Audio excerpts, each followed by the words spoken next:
रोजच्या वापरातल्या ज्वारीच्या पिठामध्ये काही पौष्टिक जिन्नस घालून आज आपण सकाळच्या नाश्त्यासाठी एकदम झटपट ज्वारीच्या पिठाचा नाश्ता बघणार आहोत। रोज रोज मुलांच्या डब्याला काय द्यायचं, नाश्त्याला काय बरं बनवायचं, कुटुंबातल्या प्रत्येक आईला पडलेला प्रश्न।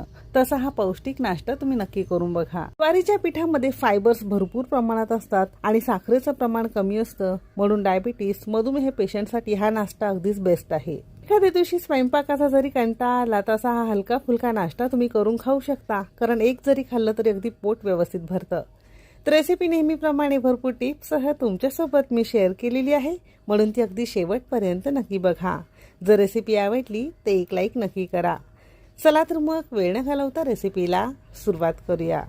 सगळ्यात पहिल्यांदा मिक्सरचं भांडं घेतलेलं आहे, म्हणजे मिक्सरच्या भांड्यामध्ये सगळी कृती आपण करणार आहोत, म्हणजे वेगळं भांड्यामध्ये तुम्हाला पीठ भिजवावं लागणार नाही। इथे आपण एक वाटी आणि वजनी म्हणाल तर साधारणतः 100 ग्राम